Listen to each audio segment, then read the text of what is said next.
Existen otras fuerzas de distancia, además de las fuerzas del peso, como ser las fuerzas de origen electromagnético y eléctrico. Pero debido a su incidencia en los problemas de la vida cotidiana, el peso es la fuerza que más aparecerá en los problemas de mecánica. Hablaremos a continuación de las leyes de Newton. Isaac Newton fue un científico británico que estableció las bases de la mecánica en el siglo XVII. Como parte de lo anterior, formuló las leyes básicas de la dinámica, conocidas como las leyes de Newton, que pasaremos a describir a continuación. Primera ley de Newton, ley de la inercia. Su enunciado dice que todo cuerpo permanecerá en su estado de reposo o movimiento uniforme y rectilíneo, a no ser que sea obligado por fuerzas externas a cambiar su estado. Dicho de otra manera, a menos que exista una fuerza neta actuando sobre el cuerpo, éste permanecerá en reposo o continuará moviéndose en forma rectilínea uniforme. Es decir, que la materia siempre se resiste a que se le cambie su condición de reposo o su velocidad. Esta propiedad se conoce como inercia. Luego, el auto comienza a moverse cuando la persona empujando aplica una fuerza en el sentido horizontal, es decir, en la dirección de movimiento del auto. En este caso, cuanto más pesado sea el auto, mayor inercia tendrá y menor será el movimiento para la fuerza aplicada por el hombre. Finalmente, el auto llega a una bajada y la persona se sube. Lo que ocurre ahora es que aparece una componente del peso que ya no es neutralizada por la fuerza que el pavimento ejerce sobre las ruedas. Es decir, esta componente resulta en una fuerza neta en la dirección de avance del auto y termina por acelerar el auto por la bajada. Segunda ley de Newton, ley de la fuerza. Su enunciado dice que el cambio de movimiento es proporcional a la fuerza motriz externa y ocurre según la línea recta a lo largo de la cual aquella fuerza se imprime. Dicho de otra manera, si sobre un cuerpo actúa una fuerza neta, la aceleración que experimentará el cuerpo es proporcional a la fuerza y tendrá su misma dirección y sentido.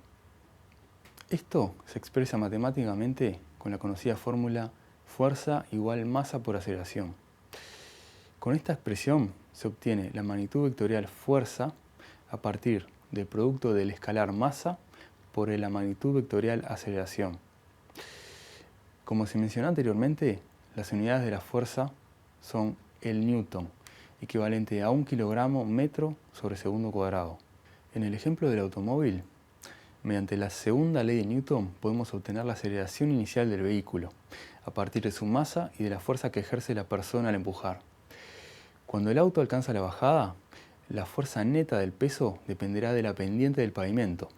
Es decir, que mayor pendiente, mayor fuerza neta, ya que mayor es la componente en el sentido de dirección de avance del auto.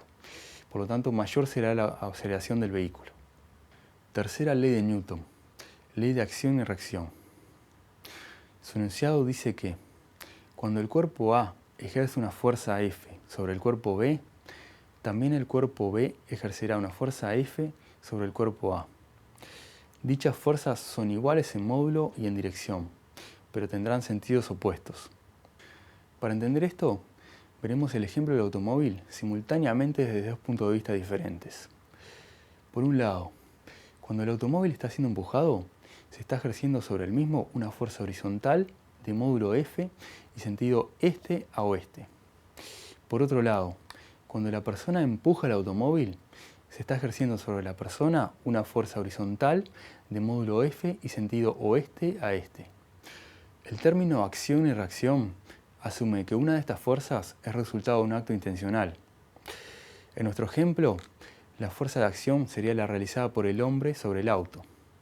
Pero esto es simplemente una convención, ya que ninguna fuerza es de acción o reacción por sí misma. Este análisis vale para todas las fuerzas que quisiéramos analizar dentro de nuestro sistema físico. En particular, si llamamos al peso fuerza de acción, existe una fuerza de reacción en el centro de la Tierra, ya que esta fuerza deriva de la atracción de estos dos cuerpos. Esta fuerza tiene idéntico módulo, dirección y sentido opuesto a la fuerza del peso. Está aplicada en el centro de gravedad de la Tierra, que es aproximadamente el centro geométrico del planeta. Es importante aclarar que estas fuerzas de acción y reacción, si bien son opuestas, actúan sobre diferentes cuerpos, es decir, que jamás se anulan, sino que tienen diferentes efectos dependiendo de las características y condiciones de cada uno de estos cuerpos. Esto significa, en definitiva, que toda fuerza en la naturaleza es producto de la interacción de dos cuerpos. Es decir, que no existe en la naturaleza una fuerza aislada, sino que siempre ocurren de a pares de acción y reacción.